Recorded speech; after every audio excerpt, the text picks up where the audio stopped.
Good morning to everyone out there watching this Mornings with the Manager. It's July 26th. Welcome from City Hall of the City of Monterey. And as always, it's a great pleasure working here for you and making things happen.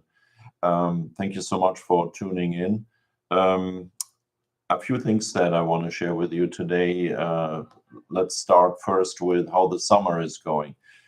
As you all know, the summer is very important for us because it is our bread and butter through the influx of tourists coming to town, visiting our scenic views, visiting Pebble Beach, Carmel, Pacific Grove, as well as Monterey Bay Aquarium, our wharves, our recreation trail, our beaches.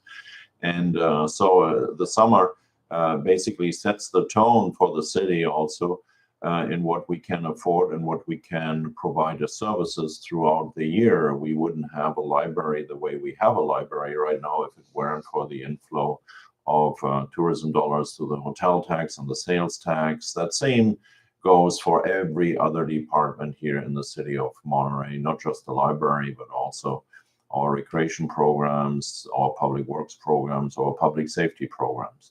So the summer is definitely slightly different than the year before, than 2022. But it's not in a bad way different. It's a little bit slower than it was last year. But the hotels are still very vibrant. The hotels are still showing good occupancy rates. Our sales tax is still coming in, hopefully, as we expect, because the sales tax is being generated right now, and we get reports back about 4 months after the fact. But I can tell you that from our parking data survey, we see that parking is a little bit less than it was last year.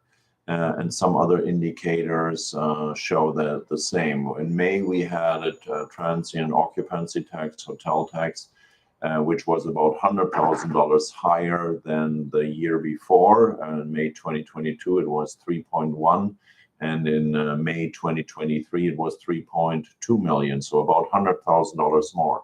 June, we had a different trend. June, we actually think that we will have about $250,000 less in TOT than we had last year in June 2022. So we are still within all the estimates that we are projected, and the summer is developing quite nicely. You see a lot of visitors in our town enjoying what we can enjoy day in and day out.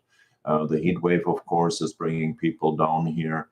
Let's not forget the city of Monterey. The Monterey Peninsula is located within 4 hours of drive for about 14 million people. 14 million people. So a lot of folks are escaping the higher temperatures, which start a few miles away from here and coming to the coastline. So the summer is developing nicely. It's not a banner year like it was last year. We're not breaking any records here, but it will be a good year for the city of Monterey, knocking on the proverbial wood right now to make sure that this really happens that way. So that's what I wanted to share with you about this summer right now. There are a lot of things going on in the city that we have started and that we are bringing to fruition, and I wanted to share a few of those. Rental inventory. We have been working on the rental inventory ordinance. We have it tentatively scheduled for approval by a full seated council on September 19th. So September 19th in the evening at the council meeting, we will hopefully approve the rental ordinance. Or at least we will present our proposed solution to the council and the community, and then of course the last word, as always, have 3 to 5 council members when they vote in favor or against something. So September 19th, rental ordinance will be brought forward. Second item that is also in the same topic important for you is on Monterey, on Monday, August 7th, we will hold another community open house at the Monterey Conference Center about housing. This is about the regional housing need assessment and the city of Monterey planning for 3,654 housing units. And I encourage you to consider attending that workshop and receiving informations there. The meeting will start at the conference center at 6 p.m. and is scheduled.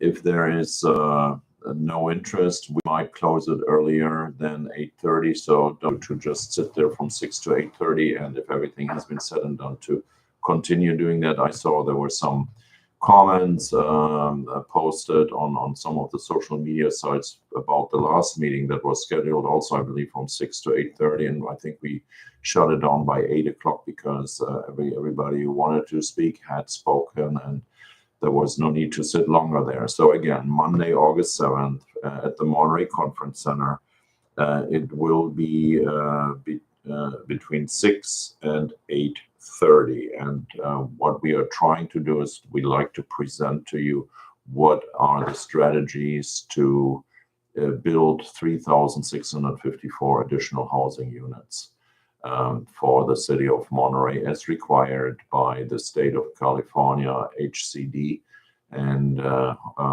Housing and Community Development Department of the state, and the regional housing need assessment. In the same vein, I want to point your attention to next week's council meeting. We will bring forward an informational agenda report to the city council, informing them that we are exploring opportunities to get water for housing needs from Marina Coast Water District.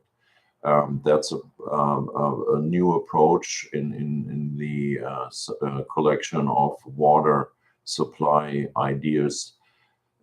We are asking the council to allow us to start conversations with Marina Coast Water to find a way to allocate significant amounts of water from their existing water supply and water production that they have within their district, and bring it into the city of Monterey for our housing needs assessment. So we are, as I stated a few times before, we're taking housing very seriously here.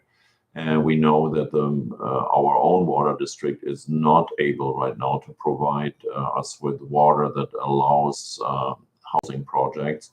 So we need to be creative and find other solutions. One of them is to potentially look if we can find arrangements with an adjacent water district to get water into our city. These are all very, very preliminary thoughts and ideas, but we felt it's important to inform the council, and this will happen next week, Tuesday, in the evening session. Third topic, updates where we are. I updated you about the Monterey rental registry. I talked about the RHNA numbers. The third, what I wanted to update you about is Laguna Grande Regional Park. Everyone has adopted the plan now, and so now we are in the phase of getting all the necessary permits approved, environmental permits.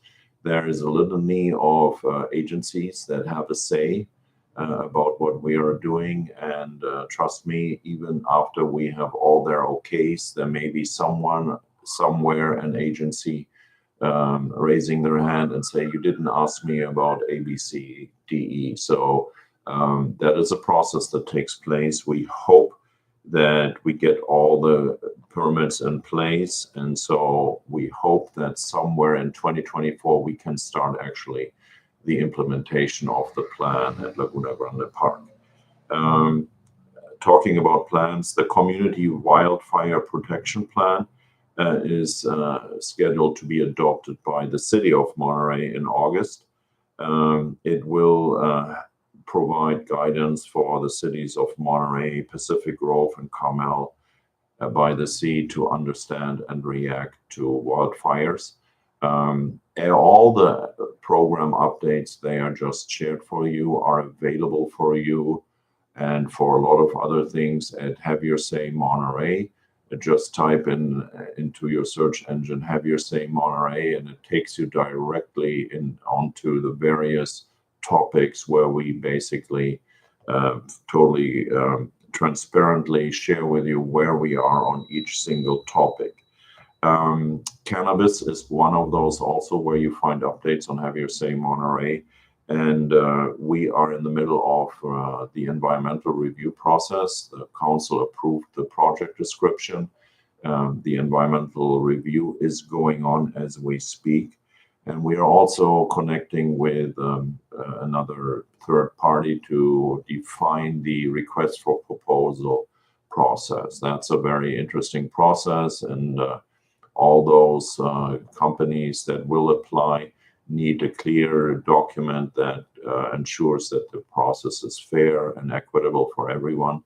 And so we're working there with a third-party vendor who has experience in that area to figure something out that makes the greatest sense for everyone. So talking now about some other smaller items, but nevertheless very important as well.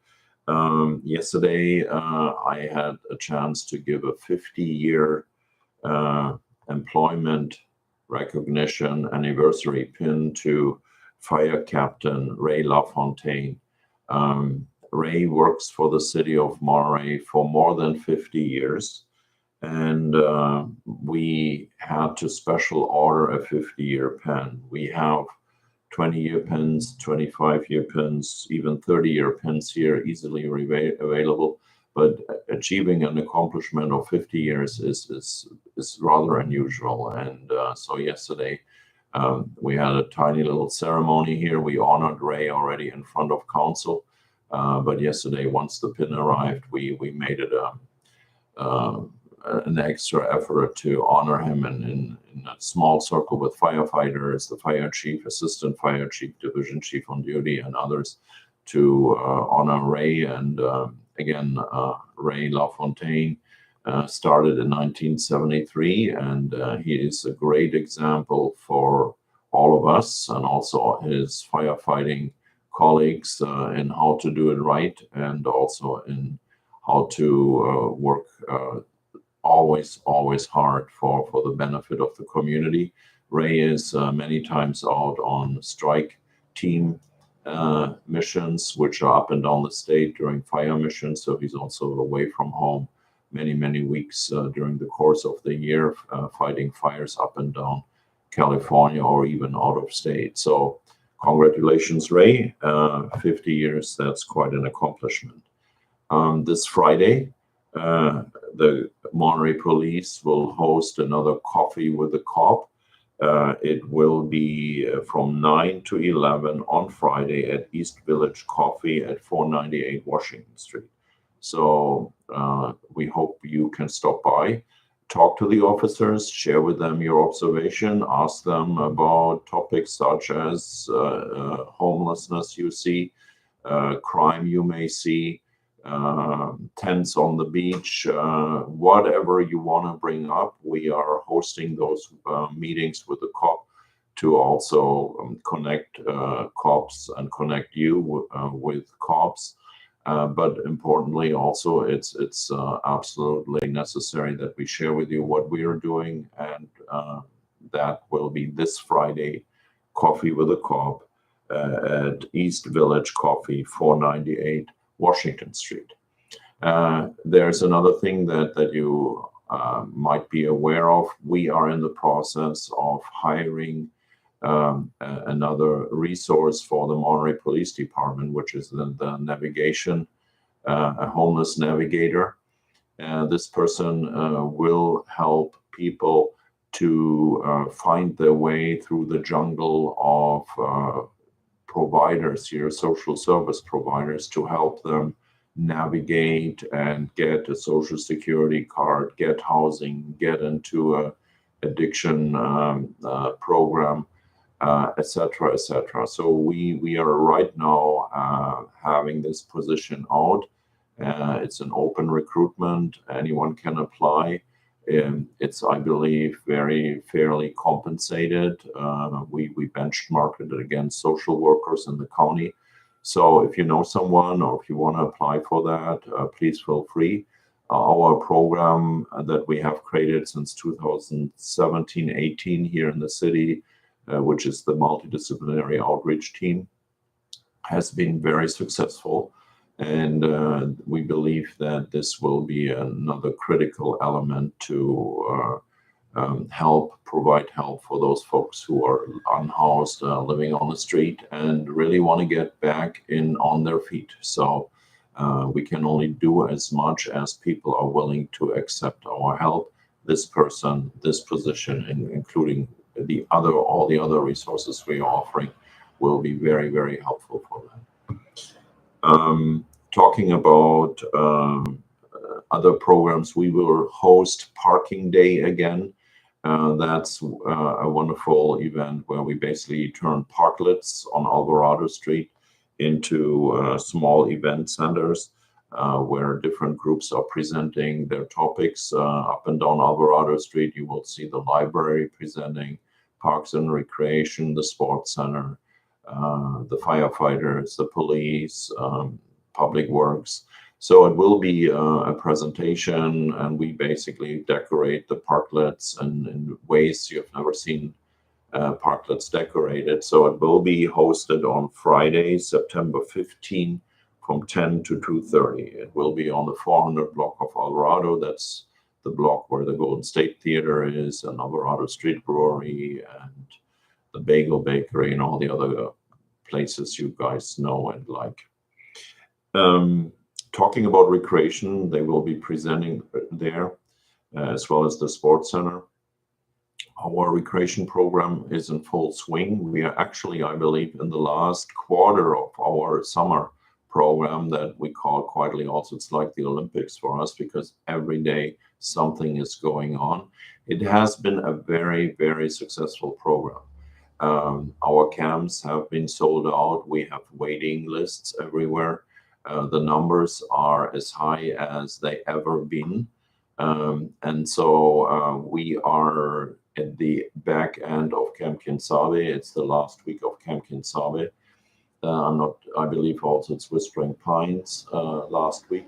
And our camp in the Sports Center is also very, very much sought after. And every week we have about 105 to 110 kids in the Sports Center. So our summer program full swing. Nevertheless, we are starting planning for the fall program. And it will be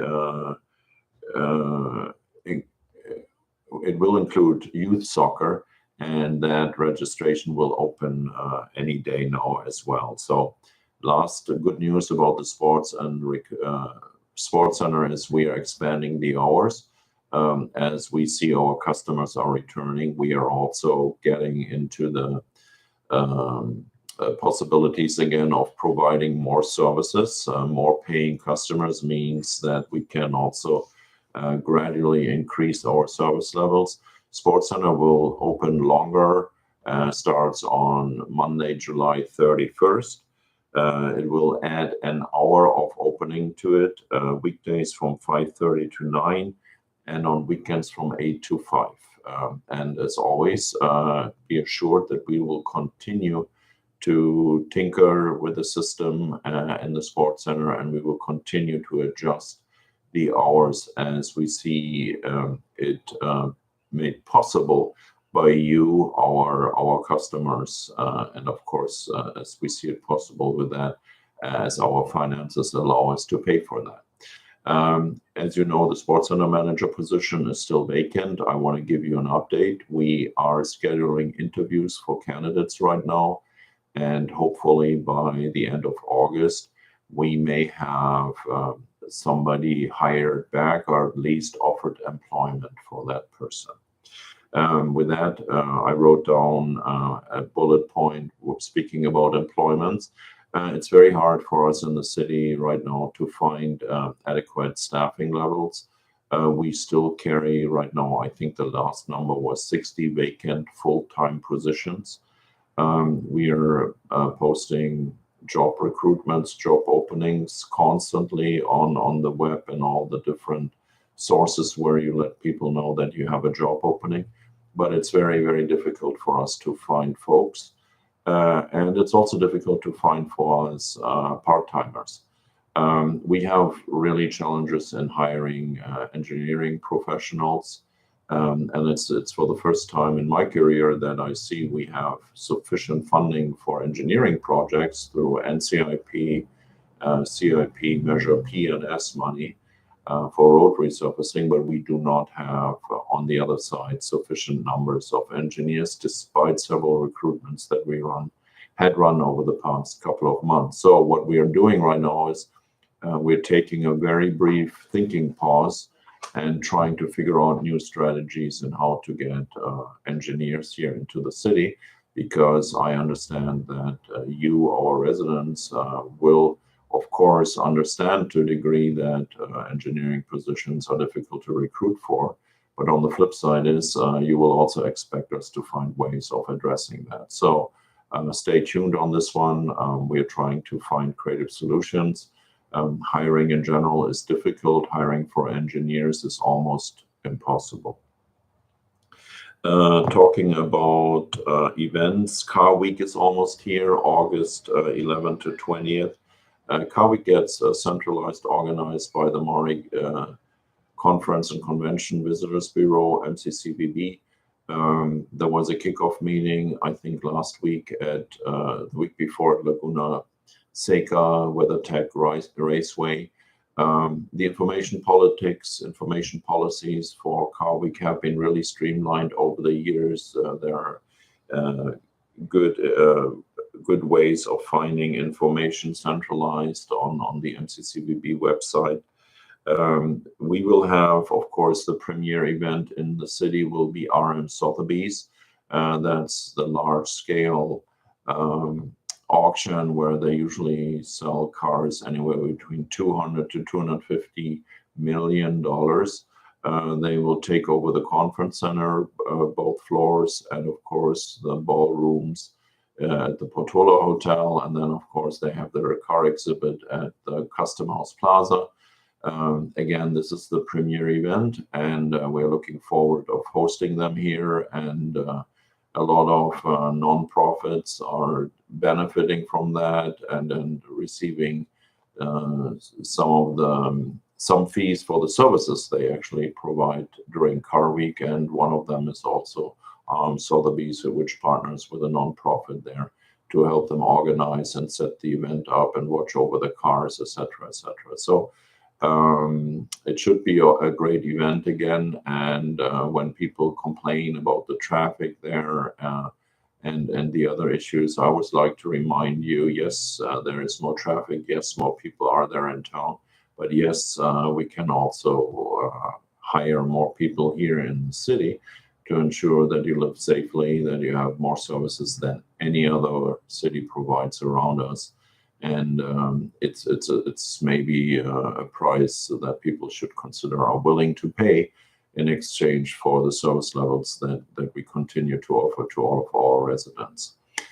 So again, let us know if there's anything that is not running as well as it should be during Car Week. We are always there to figure stuff out and help organize that. Last topic, City Focus is coming soon. We are all writing hectically our newsletter contributions from various departments. The City Focus is a very, very comprehensive piece of information for the residents. We have, I think, close to 4,000 folks who are subscribed to that newsletter. But I really encourage you, share it with folks, keep it somewhere in a special folder. Virtually, of course, to look up, okay, who do I call if something like this happens? Is it code compliance? Is it the police?